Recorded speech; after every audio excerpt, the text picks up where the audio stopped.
प्रश्नावली 4.1 का यह लास्ट वीडियो हो दोस्तों, जिसमें क्वेश्चन नंबर हम 18 से सोल्व करके बताऊंगा, क्योंकि इससे पहले तो मैंने सभी लगभग क्वेश्चनों को विस्तार में सोल्व करके बता दिया है। कुछ क्वेश्चन इधर रह गए थे, तो ये सब सेम ही है और बहुत ही आसान क्वेश्चन था। तो मैंने बोला था कि आप खुद से भी ट्राई कीजिएगा, ये बहुत ही आसान है, बन जाएगा। तो इस वीडियो में हम बचे हुए क्वेश्चन को सोल्व करेंगे जो दोस्तों जो थोड़ा अलग टाइप के हैं, जैसे 18 से लेकर 24 तक। इसमें मैं पूरा सोल्व करके बताऊंगा। इससे पहले मैंने सभी करा रखा है। तो 18 क्वेश्चन में क्या कह रहा है कि इतना बड़ा होना चाहिए इतना के। सबसे पहले हम LHS को हल करेंगे और फिर इसको हल करेंगे n बराबर 1 लेकर, और देखेंगे कि ये बड़ा आता है कि नहीं। तो चलिए इसको हल करते हैं दोस्तों, विस्तार में मैं आपको कॉपी पर बताता हूँ। तो क्वेश्चन नंबर 18 में क्या बोल रहा है, मैं एक बार क्वेश्चन उतार लेता हूँ। 1 + 2 + 3, आगे आप लिख दीजिएगा n बराबर था 1/8। इसका से बड़ा होना चाहिए 1/8 × 2n + 1 के पावर होल स्क्वायर। तो स्टेप 1 में क्या करते हैं दोस्तों, इसमें हमें 3 स्टेप करना होता है, जिसमें हम स्टेप 1 में n बराबर 1 लेते हैं। तो 1 के लिए यहाँ पर LHS इसका लेंगे, तो LHS में क्या है 1 ही है। तो LHS में क्या है 1 है। अब RHS के बात करें दोस्तों, तो RHS हमारा ये भाग है। यहाँ पर ये क्या है, बड़ा आना चाहिए था, बराबर नहीं बड़ा है। हाँ, ये हमारा RHS भाग है। तो इसमें मान रखना है क्या, n बराबर दोस्तों 1 रखना है। तो यहाँ पर क्या हो जाएगा 1/8 × 2 × 1 + 1। अब इसका दोस्तों गुना करके होल स्क्वायर कर देंगे, तो 2 एकम 2, 2 एक 3 हो जाएगा, और 3 का स्क्वायर कर देंगे तो यहाँ पर 9 आ जाएगा, यानी 9/8। तो देखिए इसको भागा देंगे तो पहले तो एक मरतबे में लगेगा, फिर यहाँ पर 1 बचेगा तो 0 बैठाएंगे तो 10 हो जाएगा, 10 भी एक मरतबे में लगेगा। तो यहाँ पर दोस्तों 1 से बड़ा है कि नहीं है, ये 1 है, लेकिन ये 1.1 है, यानी ये अधिक है। और वही यहाँ पर बोल रहा है कि क्या इतना बड़ा है इतना से, तो हाँ बड़ा है। यहाँ लिखेंगे कि यहाँ 1 से बड़ा है दोस्तों 1.1, इसीलिए कथन या यहाँ अतः कथन n बराबर 1 के लिए सत्य है, क्योंकि बड़ा आ गया। तो ये हुआ दोस्तों हमारा स्टेप 1। उसके बाद स्टेप 2 में हम क्या करते हैं, n बराबर k रखते हैं। बस यह सिंपल है, जहाँ पर n रहा वहाँ पर k कर दीजिए, n बराबर k के लिए। तो जहाँ जहाँ आपको n दिख रहा है वहाँ वहाँ आप कर दीजिए k। तो यहाँ पर k है बड़ा 1/8 2k + 1 के होल स्क्वायर। जिस तरह दोस्तों हमारा स्टेप 1 में सत्य हो गया, उसी तरह हमारा ये n बराबर k के लिए भी दोस्तों ये सत्य हो जाएगा। इसमें सिर्फ आपको एक ही काम करना होता है कि जहाँ n होता है वहाँ पर k कर दीजिए, और ये भी दोस्तों जिस तरह पहला सत्य हुआ ये भी सत्य हो जाएगा। इसे हम समीकरण 1 मान लीजिए। यहाँ भी n बराबर k के लिए कथन सत्य है, जिस तरह हमारा 1 हुआ। अब स्टेप 2 हमारा कंप्लीट हो गया दोस्तों। इसके बाद हम स्टेप 3 ले लेते हैं। तो 3 में क्या करना होता है, n बराबर k + 1, n बराबर k + 1 के लिए जहाँ जहाँ n था वहाँ पर क्या रखना है, k + 1 रखना है। तो 1 + 2 + 3 ये सब तो ऐसे ही रह जाएगा। यहाँ पर दोस्तों n था, आप देखेंगे तो n था, इसके जगह पर क्या रखना है आपको, k + 1 रखना है। तो यहाँ पर हो जाएगा k + 1, और फिर बड़ा होना चाहिए 1/8, और इधर भी तो दोस्तों n, तो k + 1 हो जाएगा, फिर +1 था का होल स्क्वायर था। तो इसको थोड़ा हम हल कर लेते हैं। 1/8 × क्या हो जाएगा 2 × k + 2 के होल स्क्वायर। यहाँ पर दोस्तों क्या हम होल स्क्वायर इसका दे देते हैं। नहीं तो अगर इसका हम 2 अंदर गुना कर देते, जैसे देखिए ये 2 को हो जाता, और ये 2 गुने पहले ये क्या था अंदर था, तो 2 गुने 2 हो जाएगा, 2 और 1 3 हो जाएगा। तो यहाँ पर दोस्तों हम डायरेक्ट 2 अंदर गुना कर देते हैं ताकि आसानी से ये आ पाए। अब इसे आप समीकरण 3 मान लीजिए। अब क्या करना है आपको, समीकरण 1 से चलना है, क्योंकि इसी का मान दोस्तों हम पीछे इसमें रखते आ रहे थे, लेकिन इसमें थोड़ा सा डिफरेंट है, ज़्यादा नहीं। समीकरण 1 से, समीकरण 1 में क्या है हमारा 1 + 2 + 3 प्लस इंटू k, और फिर बड़ा होना चाहिए 2k + 1 के होल स्क्वायर। अब देखिए इसमें हमें लाना क्या है, सिद्ध करके समीकरण 2 लाना है। ये दोस्तों सॉरी 2 है। तो जब इतना को हल करेंगे तो इतना कैसे आएगा, देखिए इसमें k तो है लेकिन k + 1 नहीं, इधर भी k प्लस वन नहीं है, 2k+1 है। तो इतना को हल करके इतना लाने के लिए दोस्तों हमें इसमें जोड़ना पड़ेगा। क्या करना पड़ेगा, दोनों तरफ आपको जो नहीं है, जैसे k+1 नहीं है तो वो दोनों तरफ जोड़ने पर करना है, तो दोनों तरफ करना, एक तरफ नहीं करना। तो यहाँ पर क्या हो जाएगा, 1 + 2 + 3 प्लस यहाँ पर k और फिर प्लस में ही क्योंकि हम जोड़ रहे हैं, फिर 1/8 2k प्लस यहाँ पर दोस्तों 1 और फिर k+1 हो जाएगा। ये स्क्वायर था इसका तो लग जाएगा, ये तो हम जोड़े हैं, तो यहाँ पर दोस्तों जोड़े हैं तो प्लस हो जाएगा। अब यहाँ पर हम क्या करते हैं, इसको गुना कर देते हैं इसका एलसीएम लेके, तो क्या हो जाएगा, देखिए मान लीजिए ये 8 पूरा का है, इसका पूरा है तो इसका 8 एलसीएम हो जाएगा। मैं इसका एलसीएम ले लिया हूँ, तो जैसे रहेगा वैसे ही हो जाएगा। ये दोस्तों 1 गुना करेंगे तो 2k+1 हो जाएगा होल स्क्वायर, लेकिन ये 8 जाके इसमें गुना हो जाएगा क्योंकि इसका कुछ नहीं है, तो 1 से भागा देंगे 8 में तो 8 आ जाएगा और फिर 8 इसमें गुना हो जाएगा, तो ये 8k+8 हो जाएगा।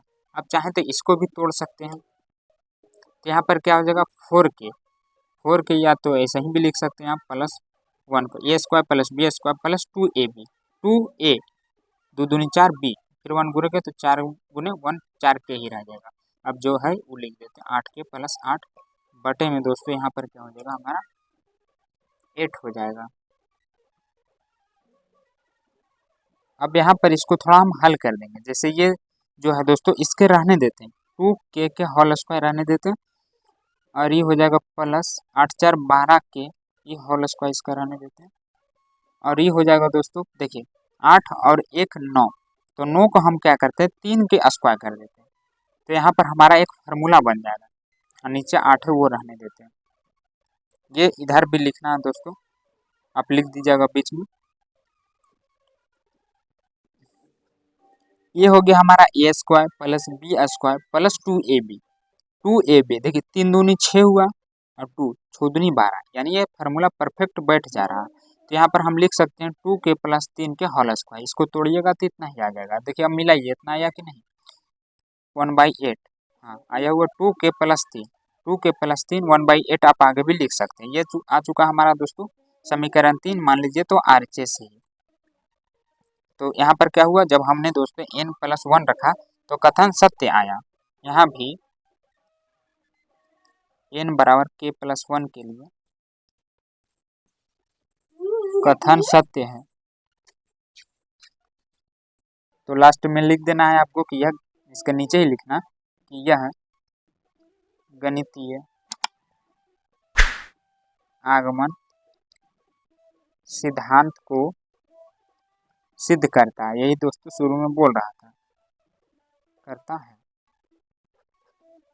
और उसके बाद 19 में क्या कह रहा है कि n+1 n+5 इंटू में संख्या 3 का एक गुना है। जब मतलब इसको हम हल करेंगे दोस्तों LHS और RHS को, तो जो इसका आंसर आना चाहिए वो 3 का गुणज होना चाहिए। 3 का गुणज मतलब 3 गुने 1 होना चाहिए, 6 गुने, यानी 3 का पहाड़ा का कोई भी आना चाहिए। तो स्टेप 1 में ले लेते हैं यहाँ पर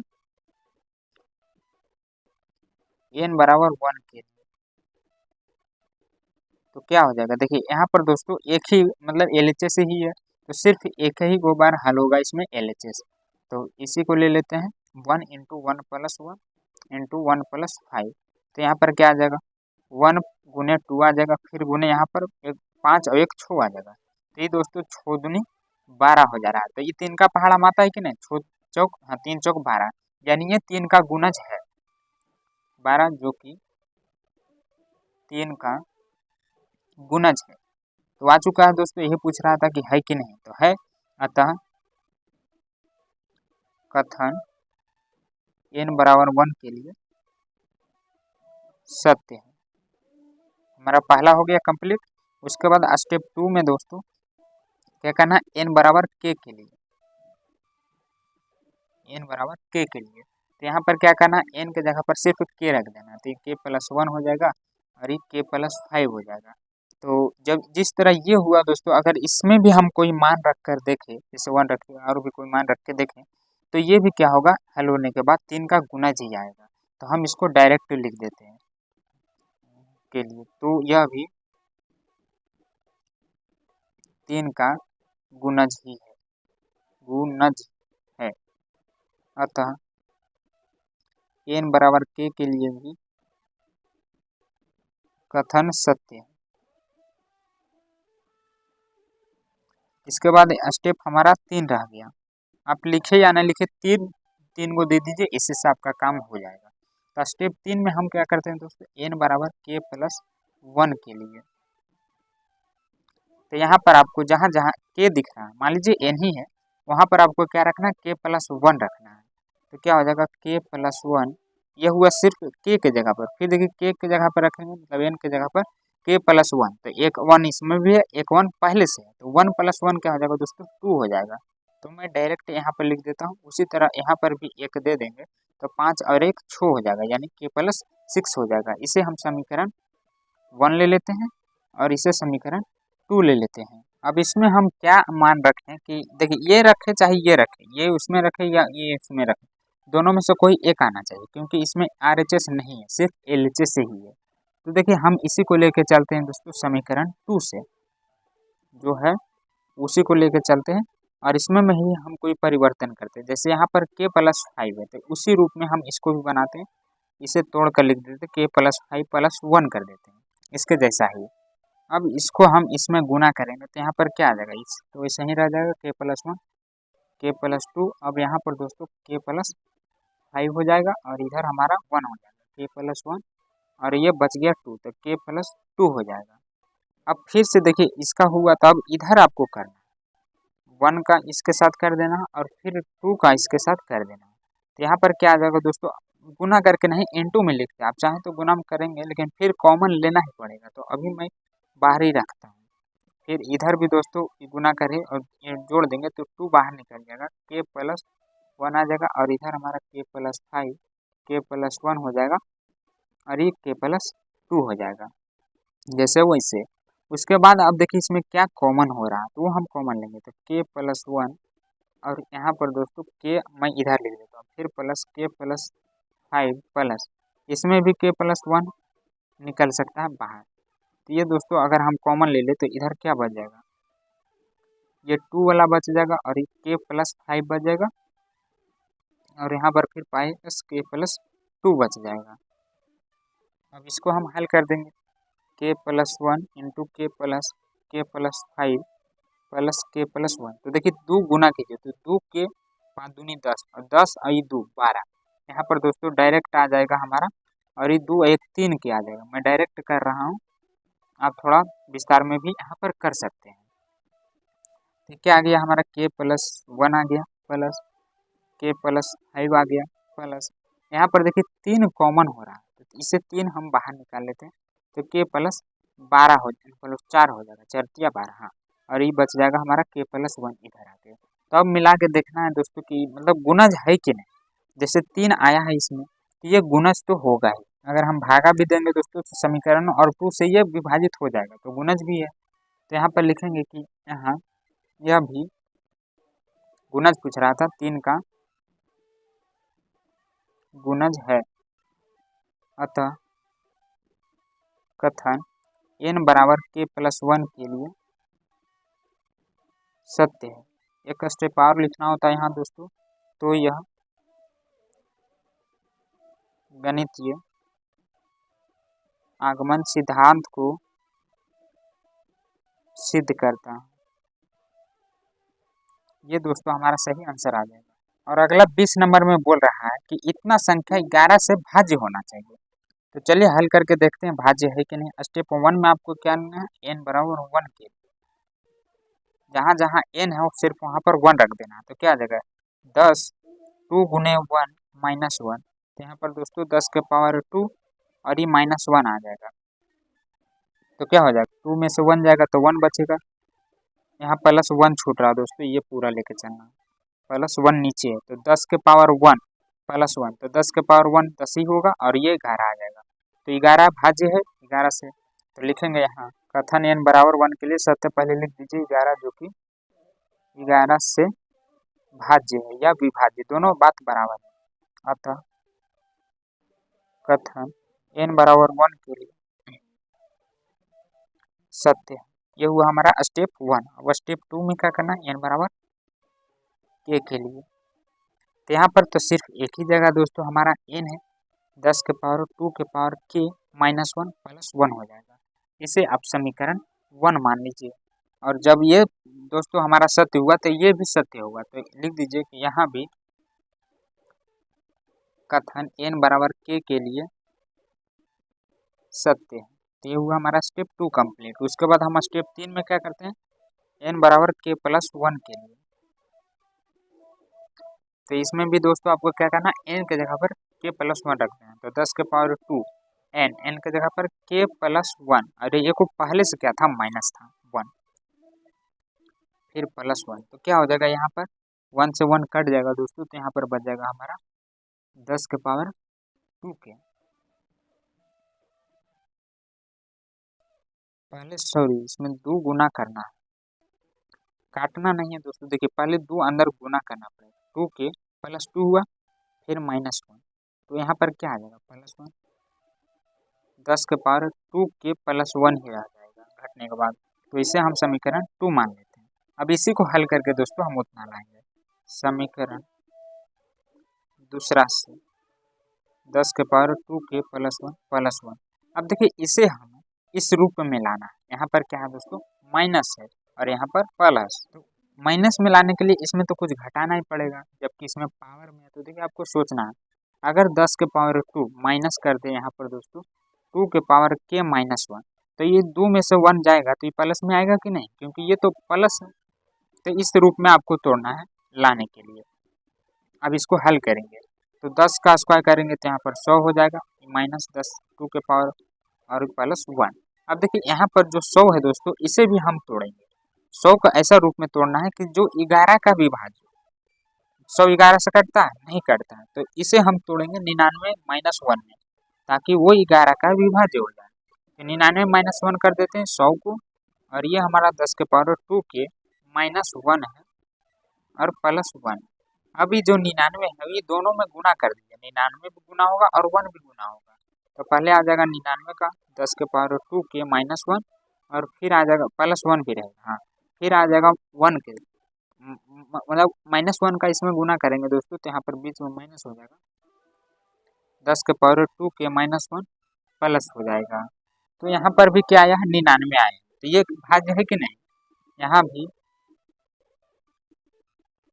यह भी समीकरण 99 से समीकरण 11 से भाज्य, तो कथन सत्य हुआ। अतः यह गणितीय आगमन सिद्धांत को सिद्ध करता है या सत्यापित करता है, इतना आप लिख दीजिए। और उसके बाद अगला 21 में क्या कह रहा है कि इतना से भाज्य है, इस समीकरण को हल करेंगे और इतना से कटना चाहिए।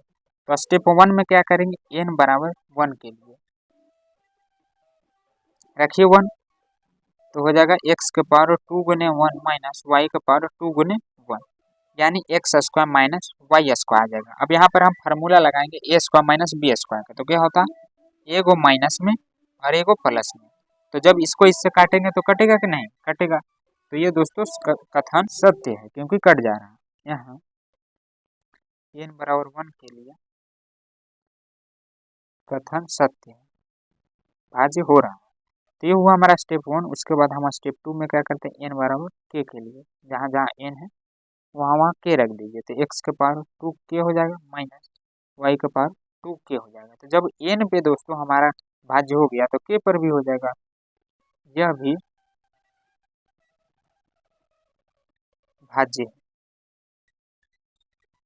अतः n बराबर k के लिए कथन सत्य है।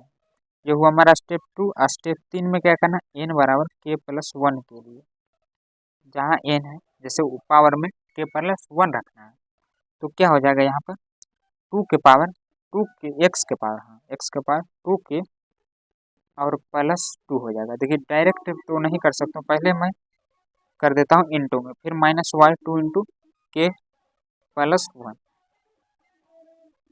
अब इसको गुना कीजिए तो क्या हो जाएगा, x का पावर 2 के और ये दोस्तों प्लस 2 हो जाएगा और माइनस फिर 2 के प्लस 1 हो जाएगा। इसे समीकरण 2 मान लीजिए। और ऊपर क्या था, n बराबर के लिए इसे हम समीकरण 1 मान लेते हैं। सॉरी ये तो नहीं, ये वाला 1 मानना है। तो इसको देखिए दोनों में से किसी को हल करके मतलब उसके बराबर लाना है। तो अगर हम इसी को तोड़ दें तो इसके बराबर आ सकता है। देखिए समीकरण 2 से ही हम चलते हैं। x के पावर 2k प्लस 2 है, फिर माइनस वाई का पावर 2k प्लस 1 है। इसको हम क्या करते हैं, तोड़ देते हैं। जैसे अगर इसको हम एक्स स्क्वायर लिखें और फिर x के पावर 2k लिखें, तो जब बेस सेम रहता है गुना में तो पावर जुड़ जाता है, यानी 2k प्लस 2 ही आएगा, आगे पीछे उससे कोई दिक्कत नहीं। माइनस वाई का पावर 2 इंटू वाई का पावर 2k आ जाएगा। ये भी दोस्तों जुड़ के इतना ही आ जाएगा। यहाँ पर 1 लिखा हुआ तो ये 2 होना चाहिए। अब देखिए यहाँ पर क्या लाना है, 2 के पावर k, तो इसे हटाना पड़ेगा और इसमें भी।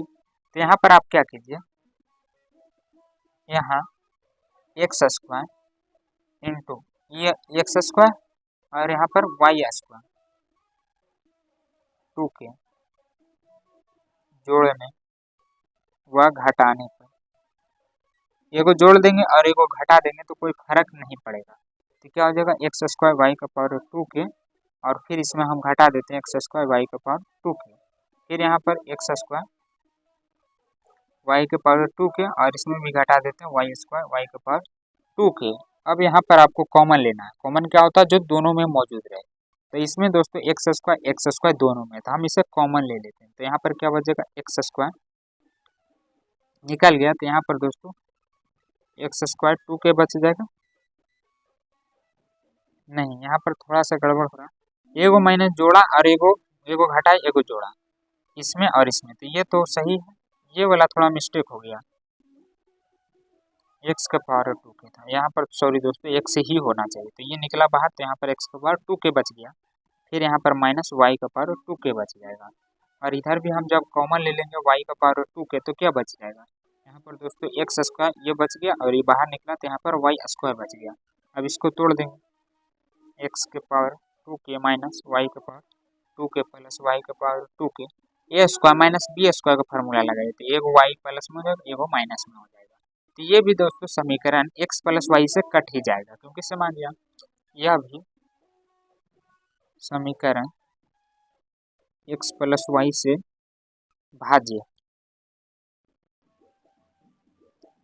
अतः n बराबर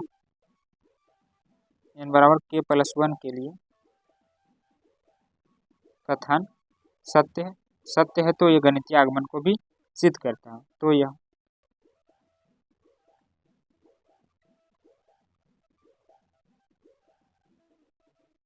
आगमन सिद्धांत को सिद्ध करता है, इतना आपको लिखना है। और अगला क्वेश्चन जो है 22 नंबर, ये आसान है। देखिए इसमें क्या बोल रहा है कि 8 से भाज्य है, तो इसको चेक करेंगे कि 8 का पहाड़ा में कोई आता है कि नहीं, तब वो भाज्य होगा। तो स्टेप 1 में क्या करेंगे, n बराबर 1 के लिए जहाँ जहाँ आपको n दिख रहा है वहाँ वहाँ 1 रखना है। तो 3 का पावर 2 गुने 1 प्लस 2, फिर माइनस 8 गुने 1 प्लस 9, तो क्या हो जाएगा दोस्तों 3 के पावर 2 एकम 2 2 4 हो जाएगा, माइनस 8 प्लस 9, तो 3 तिया 9 और फिर 9 तिया 27 और फिर 27 तिया 81 होता है, माइनस 8 प्लस 9, इसको हल करेंगे दोस्तों तो 64 आ जाएगा। तो 8 का 64 आता है कि नहीं, हाँ, यानी ये भाज्य है जो कि 8 से भाज्य। अतः कथन n बराबर 1 के लिए सत्य, इतना आपको लिखना है। उसके बाद स्टेप 2 में क्या करना है, n बराबर k के लिए, तो क्या हो जाएगा, सिर्फ एक ही जगह दोस्तों k आपको लगाना है, 3 का पावर 2k प्लस 2 और इधर भी हो जाएगा 8k प्लस 9, यह भी 8 से भाज्य होगा। जिस तरह ऊपर कोई मान रखें तो कट गया, ये भी कट जाएगा। अतः n बराबर k के लिए कथन सत्य है। ये हुआ हमारा स्टेप 2। अब स्टेप 3 में क्या करना है, n बराबर k प्लस 1 के लिए, तो जहाँ जहाँ आपको k या n दिख रहा है वहाँ पर क्या रखना, k प्लस 1 रख देना है। तो यहाँ पर हो जाएगा 3 के पावर 2, अभी इंटू में ही रखते हैं, के प्लस 1 और फिर प्लस 2 ही था, हाँ, -8 के प्लस 1 -9। इसको हल कर लेते तो यहाँ पर 2 के और 2 2 2 दोस्तों 4 हो जाएगा, 3 का पावर 2 के प्लस 4 हो जाएगा जब इसको हम अंदर गुना करेंगे, 8 के प्लस 8 -9। देखिए ये भी प्लस माइनस दोस्तों माइनस ही हो जाएगा। अब इसको हम हल कर लेते हैं, लाना क्या, फिर इसे समीकरण पहले 2 मान लीजिए और यहाँ पर 8 अभी बाहर ही रहने दीजिए ताकि आसानी से आ जाए। अब आपको क्या करना है, इसी को हल करके उतना लाना है, समीकरण 2 से 3 के पावर 2 के प्लस 4 -8 इंटू के प्लस 1 -9, इसी को दोस्तों हम हल करेंगे और उतना लाएंगे। तो देखिए यहाँ पर हम इसे तोड़ सकते हैं, 4 को लिख दीजिए आप 3 के पावर 2 के प्लस 2 प्लस 2, क्योंकि ऊपर प्लस 2 ही है यहाँ पर। अब आपको क्या करना है, इसको अलग अलग लिख देना, 8 के प्लस 1 -9। तो यहाँ पर दोस्तों देखिए 3 के पावर एगो मैं 2 कर देता हूँ और फिर 3 के पावर 2 के प्लस 2 कर देता हूँ, बेस सेम है तो पावर जुड़ जाएगा, यानी सेम वही चीज़ लिखा हुआ आगे पीछे, उससे कोई दिक्कत नहीं। -8 इंटू के प्लस 1 -9 है। अब यहाँ पर इसका स्क्वायर करेंगे तो 9 हो जाएगा और ये रह जाएगा 3 के पावर 2 के प्लस 2 और ये -8 इंटू के प्लस 1 -9 हो जाएगा। अब जो 8 है इसको क्या करना है, मतलब 9 है 8 के रूप में तोड़ना ताकि 8 से कट जाए, क्योंकि ये 9 तो 8 का विभाज्य होगा नहीं, इसलिए 9 को हम तोड़कर दोस्तों 8 प्लस 1 लिखेंगे और फिर इंटू में 2 के प्लस 2 लिख देंगे, सॉरी ऊपर, और -8 इंटू के प्लस 1 -9 लिख देंगे। अब जो ये 8 हुआ यहाँ पर, इसको हम अंदर गुना करेंगे तो क्या हो जाएगा, 8 इंटू 3 2 के पावर 2 और 1 गुना करेंगे तो इतना ही रह जाएगा, यानी बीच में प्लस है तो ये प्लस हो जाएगा, यानी 3 का पावर 2 के प्लस 2 हो जाएगा, 8 के -8 -9।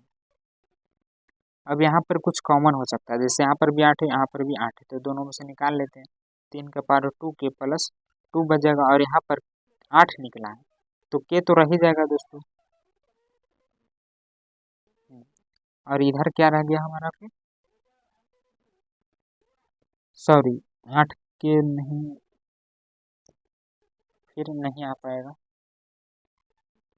यहाँ पर के प्लस 1 है तो ई वाला हम 8 कॉमन लेते हैं, यहाँ पर जो 8 वो निकालते हैं तो यहाँ पर -1 बचेगा दोस्तों, और फिर इधर क्या आ जाएगा 8 के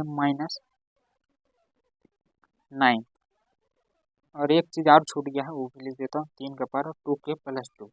तो देखिए ये जो है इतना आया हमारा, ये तो 8 से भाज्य, और ये जो है दोस्तों इतना, ये हमारा समीकरण 1 से भाज्य है। आप मिला के एक बार देख लीजिएगा, ये कट जाएगा, काटेंगे तो दोनों क्या हो रहा है, सत्य हो रहा है। तो यहाँ लिखेंगे कि कथन n बराबर के प्लस 1 के लिए सत्य है। तो यह गणितीय आगमन सिद्धांत को सिद्ध करता है, बस इतना आपको लिख देना है।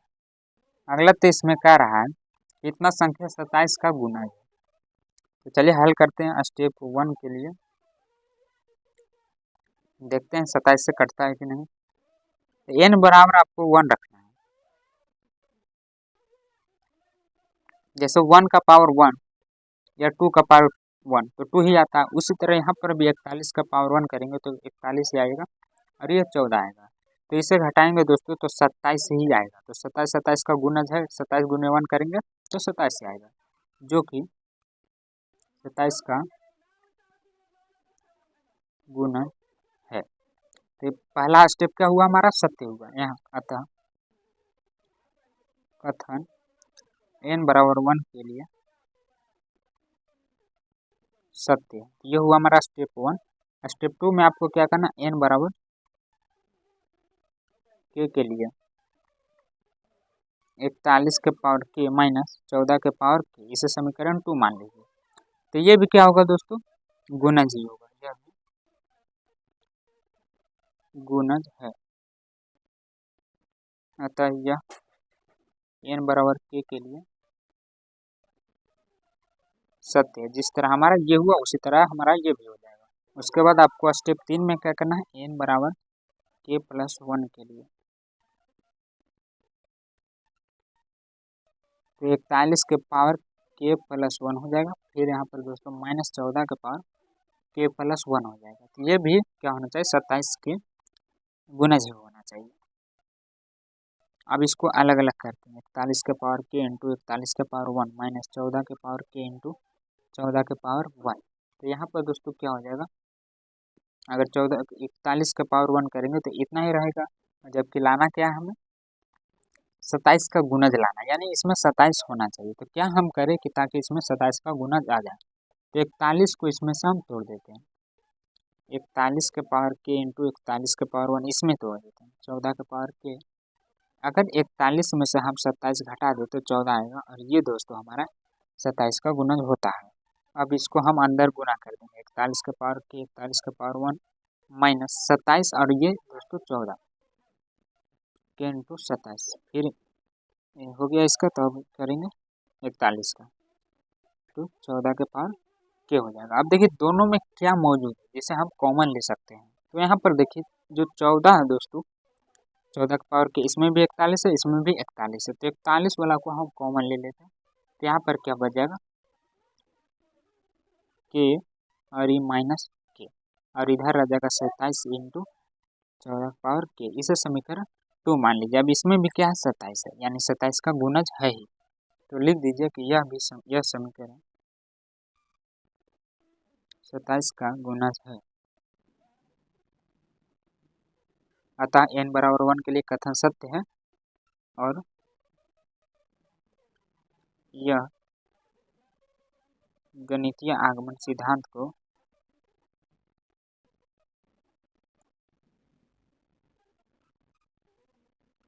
सिद्ध करता है।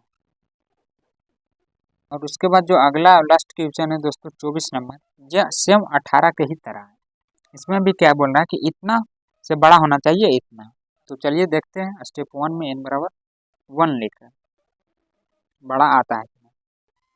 ये दोस्तों स्टेप 1, तो 2 गुने 1 प्लस 7 के होल स्क्वायर, नहीं 1 प्लस 3 के होल स्क्वायर। तो यहाँ पर क्या आ जाएगा, 7 और 2 9 आ जाएगा, और यहाँ पर 3 और 1 4 हो जाएगा 16। तो 9 से बड़ा है कि 16 की नहीं, हाँ तो ये कंडीशन फॉलो कर रहा है, बड़ा है। अतः कथन n बराबर 1 के लिए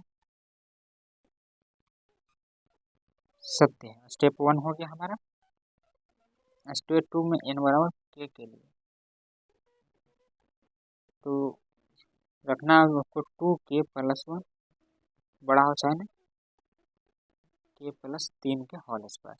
तो जिस तरह हम यहाँ पर मान रखे दोस्तों n के जगह पर, अगर उसी तरह हम k पर भी रखें तो उसी तरह ये भी सत्य हो जाएगा। तो सत्य है, तो अतः कथन n बराबर k के लिए भी सत्य है। ये हुआ हमारा स्टेप 2। उसके बाद स्टेप 3 में क्या करना, n बराबर k प्लस 1 के लिए, इसमें थोड़ा दिक्कत होता है। तो रखना 2 इंटू, पहले मैं कर देता हूँ इंटू में, यहाँ पर हो जाएगा k प्लस 1 प्लस 1,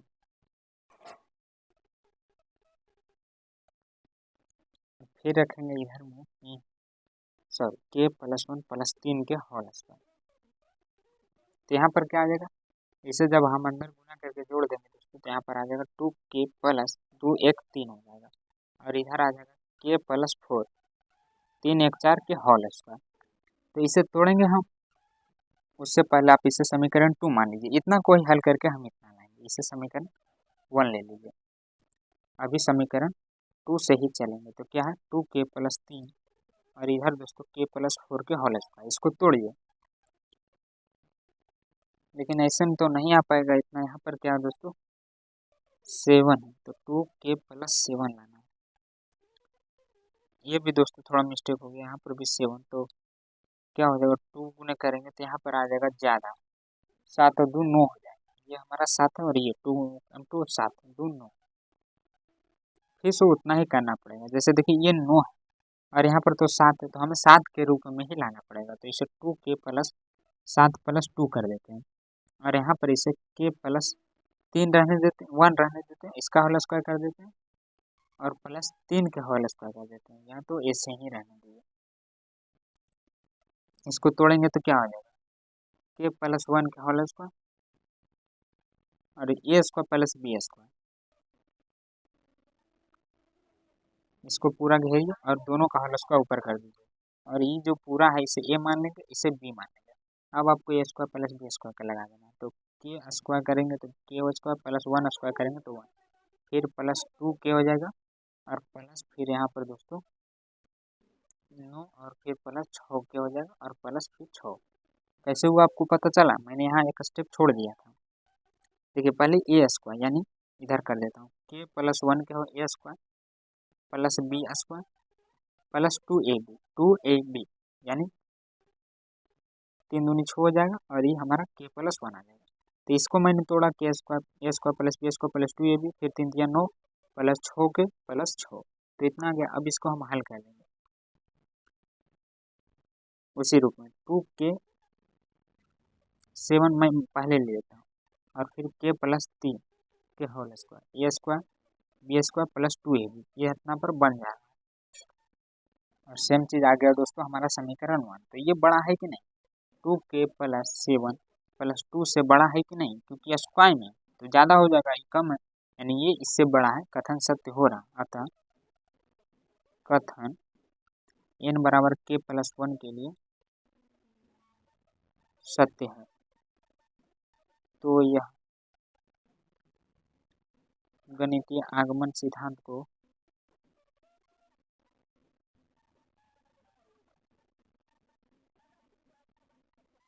सिद्ध करता है। बस इतना आपको लिखना है। तो इस वीडियो में इतना ही रहने देते हैं दोस्तों, अगले नेक्स्ट वीडियो में हम अगले नए चैप्टर्स के साथ मिलते हैं।